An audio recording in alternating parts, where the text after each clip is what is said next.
Before the first sword was raised, before history itself was written, a king marched toward a city that would change warfare forever. It was 1457 BCE. The world was ancient.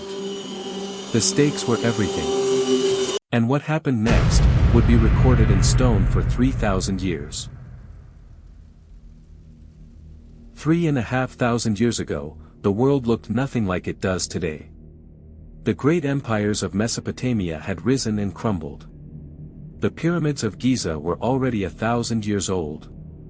And in the Fertile Crescent between the Nile and the Euphrates, a patchwork of city-states, kingdoms, and trade routes held the known world together by the thinnest of threads.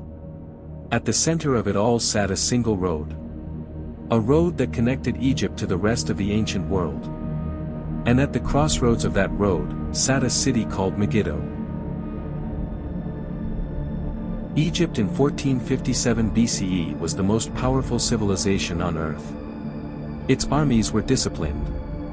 Its wealth was legendary. And its new pharaoh, Thutmose III, was hungry. He had spent years in the shadow of his stepmother, Hatshepsut, watching from the sidelines while she ruled. Now she was gone. The throne was his. And Thutmose had something to prove. He would not be remembered as the pharaoh who waited. He would be remembered as the pharaoh who conquered. But not everyone was willing to bow to Egypt. In the land of Canaan, a coalition of city-state kings had grown bold. Led by the king of Kadesh, they had stopped paying tribute to the pharaoh. They had closed the trade routes. They had dared to defy the most powerful empire in the world. Their plan was simple. Hold the city of Megiddo. Control the pass. And let Egypt bleed trying to reach them. It was a good plan. But they had not counted on one thing. Thutmose was not a patient man. Thutmose assembled his army at the border fortress of Jaru. 10,000 soldiers. Chariots. Archers. Infantry. The finest fighting force the ancient world had ever seen. They marched north through the Sinai Desert, through Gaza, through the coastal plains of Canaan. And then they reached the Carmel Ridge. 3 passes lay before them. 2 were wide and safe. 1 was narrow, treacherous, and barely wide enough for a chariot. His generals begged him to take the safe road. Thutmose looked at the narrow pass, and smiled. His generals warned him. The pass at Aruna was a death trap.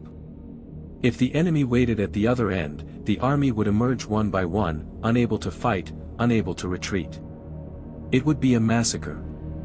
Thutmose listened to every word. Then he said this. I swear by Ra, I will not let my army go by any road except this one. Let those who wish follow me. Let those who are afraid take the other roads. Not a single soldier chose the other roads. They followed their pharaoh into the dark. The army emerged from the pass at dawn. Intact. Unharmed. The rebel kings had not expected this. They had gambled that no sane commander would take that road.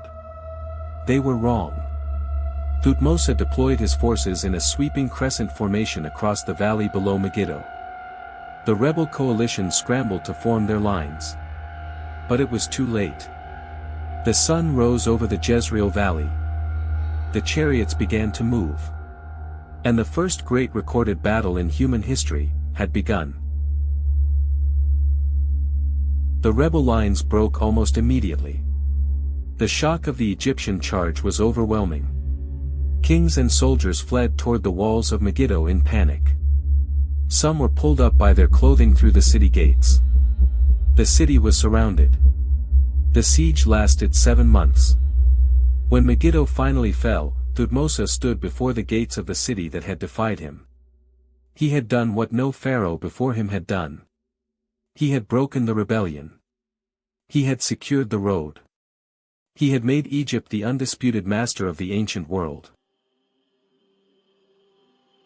Thutmose III did not just win a battle that day. He invented modern warfare.